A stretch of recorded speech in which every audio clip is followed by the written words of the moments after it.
Hey folks, we're going to use Gauss's law to figure out the electric field created by a plane of charge. And if you need a moment to pause the video, I would suggest kind of pausing the video and drawing this sketch out. This is a segment of a long plane, a large plane, and it's got a charge density, an area charge density sigma. Okay, so if you need a moment to pause the video and copy that down, go ahead. Okay, now a reminder, we actually calculated what the electric field created by a plane is in the previous chapter. And let me remind you how we did that. Okay, so we had we did a disk of charge. Now notice this video I'm going to show you here is 16 minutes. We're not going to watch the whole video. But what we did is we started with a ring of charge, which we did derive together. And then I expanded that out to be a plane of charge. I did one ring, and then we did multiple rings until we had the whole disk of charge. You'll note all the math that you're going to see in front of you now. Okay, there's a lot of it. Okay, there we go, there we go, there we go. Crazy math, right? So we eventually got an answer. Okay, here was our answer. And then we had to simplify that down. So we got this answer, and then we said, well, for a plane of charge, x is really small compared to r.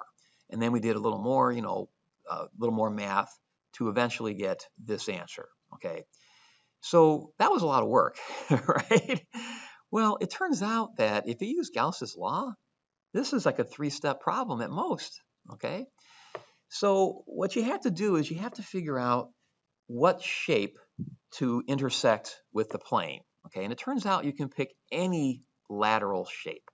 The customary shape that people use is a cylinder. So I'm going to take a cylinder, and that cylinder is going to intersect our plane like so. Okay, like so. Okay, and actually, if I were to draw that, I'll draw this kind of carefully there. So these should be actually dashed lines like so, like that. Okay, there we go. So the amount of the plane you've captured is this, that little circle right there. So if we write out Gauss's law, we got integral E dot dA equals Qn over epsilon naught. Okay. Well, if you look, the only electric field lines that are going to leave that cylinder, and again, you can draw any lateral shape. You can draw like rectangular solid or a cube or anything, but typically people use cylinders. We're going to say that that cylinder has an area, that the top has an area A. And you'll notice that the electric field lines are just leaving that. There are no field lines leaving the lateral face of the area, or lateral face of the cylinder. Okay. Now we do have lines going down as well through the bottom of this. So we're going to say E times 2A, because there's some lines leaving the top and there's some lines leaving the bottom. Okay, so we have to account for both of those. Now, how much charge did we capture in there? Well, sigma is equal to Q over A. It's a surface charge density. So our Q would be sigma times. Now, it's the same area as one of these two circles, so it's just A, and then over epsilon naught. The A cancels out, and you get E of a plane equals sigma over 2 epsilon naught. So look at that. 2 lines of work and you're done versus all that crazy stuff we had to do in the last chapter.